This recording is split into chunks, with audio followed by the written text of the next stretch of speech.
Hey y'all, welcome back to Homestead in the City. I'm Zach, and today we're going on a tour of my garden. All right, so at the very top, we've got our patio pond. That's not only our habitat for lots of frogs and fish, but it's also some nice white noise up here by the patio. It's where we like to have guests over. We'll make a fire pit there. We'll gather the charcoal from that to make biochar in our compost pit. We've got our propane grill that we can use also. You know, if the power goes out, like we had a hurricane a couple weeks ago, some people went for weeks without power. We didn't lose power in this one, but in an emergency, we've got backup. And the whole pond right here is fed by this well, which runs off of a little 110 outlet.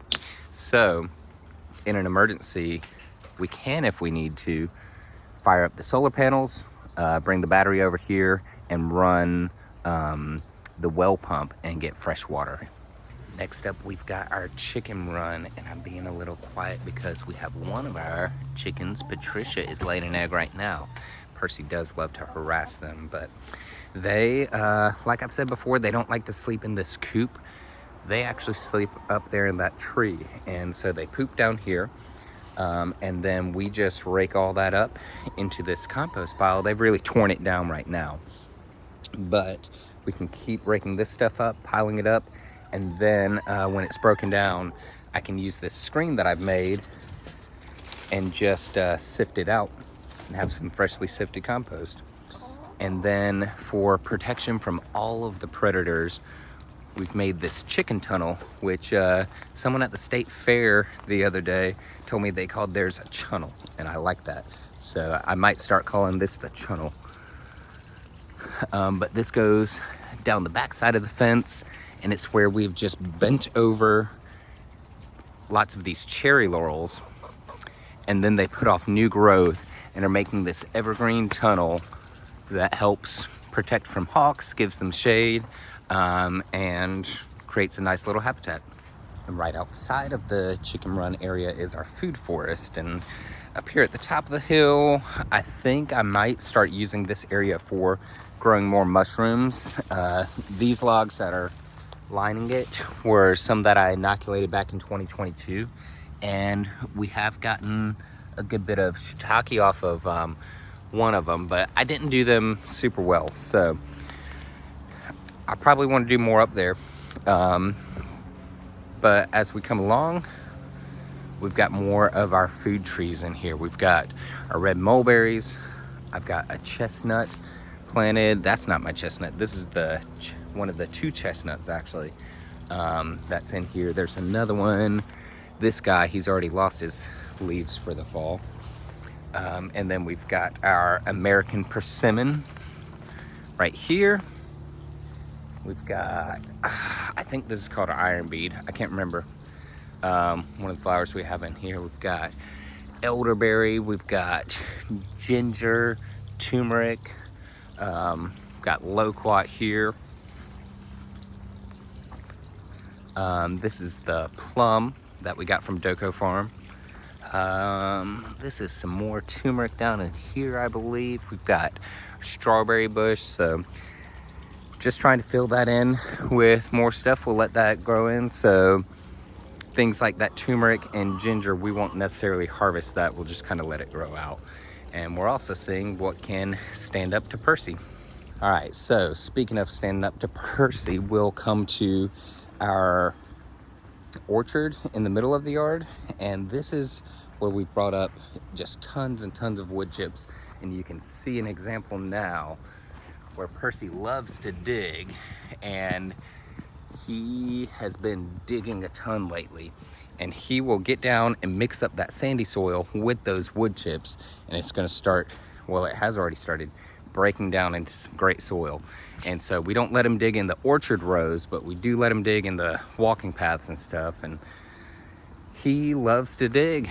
But you can see down here when he digs real deep, kind of the old level of the yard where it gets really sandy, and then that just shows how much we've built it up with loads and loads of wood chips. And all the stuff that has been brought in and mixed in with that sand is really breaking down some good stuff. I mean, this is, you can just reach in there and pull out mycelium. So the orchard in the middle, we've got 7 rows, lots of different fruit trees. They're starting to go dormant for the fall. We got fruit off of one of them this year, my peach tree that I put in February of 2023. And so that one did put off maybe a dozen peaches or so, but the squirrels got most of them. So looking forward to next year, hopefully getting a lot more fruit. We did get 1 cluster of grapes off of this vine. But otherwise, this was mostly just a year for growing out. We got our pear and apple trees here that we are trying to espalier and get to, you know, just a 2D plane. We've got a kale here that my friend Jason actually started in the spring of 2023, and it's been in the ground since I think May of that year, so a good 16 months in the ground, and it's still going. I'm hoping it'll go to seed so I can save that. And at the bottom of the orchard and food forest and chicken run and all that is our fountain pond. That's been was one of the first things that we did in the garden. It's another habitat. We've got fish in there. There are tons of frogs. Birds love to come. They'll take a bath in it. They'll get a drink of water. That can also help in reducing how much the birds eat from like the fruit trees and the vegetables, because they're not having to look for water in those fruits if they have a fresh source of water here. So we love that, and not to mention it gives some nice white noise back here in the garden. And then right beside that, I've got my greenhouse where I have my solar panels set up, and those are running in here to this setup, which is under this box to protect it from sun, but it's got my about a 1 kilowatt battery and inverter here, and I don't have anything plugged into it right now. They're running off the outlet, but I've got a compost tea going right now, and decided to just take some of the tomatoes that were growing over here in the earth box and that I trimmed, and I just hung some of those tomato trimmings in the compost tea, and it's putting off those roots. So might try to grow those elsewhere. We'll see. That's just a fun experiment going on. And yeah, I got a lot of coffee mugs around, but that's because there may or may not be enough room on our coffee mug shelf for all of our mugs to be inside and cleaned on the shelf at the same time. We're kind of starting to form a tunnel on this side of the greenhouse. Not sure if I'll fully develop it, but that leads down to our first pond. It's getting a little low, but that pipe over there runs all the way up to the fountain pond, and I can use it to refill this pond, and then I can use my well pump that's up at the top of the hill to refill the fountain pond. And so if we just keep coming down here, we're in the side yard where we've got our elderberry. It's still got some flowers on it, even though November is at the end of the week. We've got this Meyer lemon tree that I'm going to try to espalier up the east side of the house. We've got our key lime. Couldn't remember that for a second. Going to try to kind of mirror that with the Meyer lemon. And then over here, starting to lose its leaves now, is our big muscadine. So that's getting pretty thick. I'll probably trim it back at the end of this year to maybe right around here, and then we'll see a ton of new growth take off that way and this way next spring. I did think it was cool that our gate has grapes on it, and then the grapevines are growing on it. So walking into the front yard, we have the memorial garden with our fig tree, and this is, like I said in the last video, still a work in progress, but that fig tree was planted there very purposefully, and we'll talk about that a little bit more in later videos. But in front of the memorial garden, I've got my new metal raised beds, and so these replace those pallet beds, which I still have up here I've left them up here so I can show y'all. But these were where I just took some pallets, screwed them together, and filled them with wood chips and topped that with dirt. So over the last 2 years, those wood chips down in there really broke down. And so that's what I used as this base material. And I'm gonna get some probably potting soil or whatever, a soil cube brought in, and we'll fill these up and plant them out for the winter. And then I'll probably take these old beds, actually, I'll just cut them up and burn them, turn them into some biochar, or at least just use them for the fire pit. So when I say filled those beds with wood chips, and you saw the wood chips in the backyard, those all came from here. This is our mulch delivery driveway that we have on the side of our yard. And that's where so far we have gotten 13 loads of wood chips, and they will be, you know, up this high all the way back, and it'll take me a couple weeks, couple months, depending on my pace, to move them all out and get it back down to like this, ready for a new delivery.